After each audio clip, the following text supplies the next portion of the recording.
Be ready. 5 seconds. Start. Mr. Vice Chairman, I also join in paying my tribute to the Bose Commission for doing this monumental work and giving us a report which is very revealing and which points to some of the glaring defects and deficiencies in our law and administration, which has resulted in large scale fraud on the public as well as on the government. Normally, one might take a cynical view and say that wherever there is profit motive, people always try to amass as much money as they can through various devices, some legal and some extra legal, in the hope that they might not be caught, and one has to reconcile oneself to such a situation. Unfortunately, we are so situated today that it is not possible for us to take such a cynical view. Both the defense and development of this country require large scale economic expansion, and howsoever I may wish, it is not possible for the public sector to undertake the sole responsibility of the economic expansion. We have therefore to depend upon the private sector, upon the corporate sector for our economic development, and if this sector does not play its part honestly and efficiently, it will not be a question of moral turpitude of a personal character, but it would spell disaster to the country as a whole. We have therefore to take a very serious view of the defects and deficiencies that have been pointed out in the Commission's report. To my mind, this report has two aspects. One is to bring to book those who are found responsible or who are found guilty of breaking the law and committing the fraud. I am sorry to say that in this connection, the government has failed in its duty to bring to book the culprits of all these years.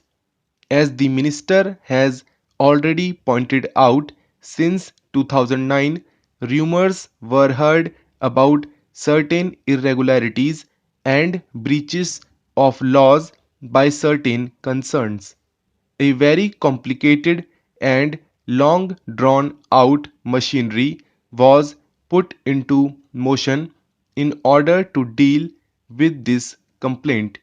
We had first certain investigations, then investigation by the CBI, then a commission, then another committee to give legal advice as to what should be done, and now again inspection by the Company Law Commission and by the CBI. Much precious time has been lost, with the result that evidence is not available.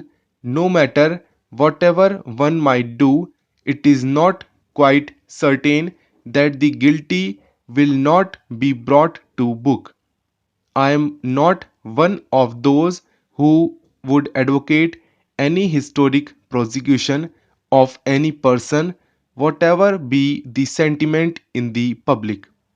It is the law which has to take its own course, and as far as we, the members of parliament, are concerned, we have only to see that the law does take its course and that the government does discharge its duty. It is not for us to recommend who should be prosecuted and who should not be prosecuted because we as members of parliament are not competent to do so.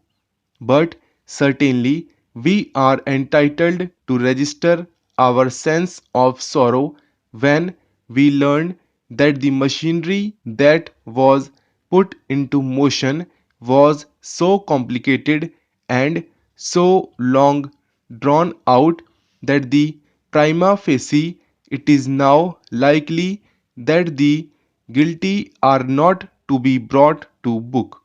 Here again, it is not just a question of bringing the guilty to book, though that by itself is a very commendable object, and it is the responsibility of the government to do so. However, in the present circumstances, this has become very important because a feeling is growing in this community that you can do anything you like and get away with it, that the administration of law in this country has become so lax that it is possible for you to indulge in all sorts of malpractices. There is no fear of law in the minds of the public, especially in the minds of the business community. I am sorry to say this. As I have said at the beginning, I know we have to depend upon the industrialists and the business community and the private sector for the development of our economy, and it would not be wise to pass any judgment in a generalized manner. But with all sense of responsibility, I am constrained to say that today, at least in the industrial community and the business community, respect for law has disappeared, and a feeling has grown that you can do anything you like as long as you are clever enough to hide what you are doing. This particular report is a monumental testimony to this fact, and because all those who are responsible for the crimes that have been indicated in this report are not going to be brought to book because of the type of machinery that was put into motion, the feeling is likely to go around that you can get away with such crimes.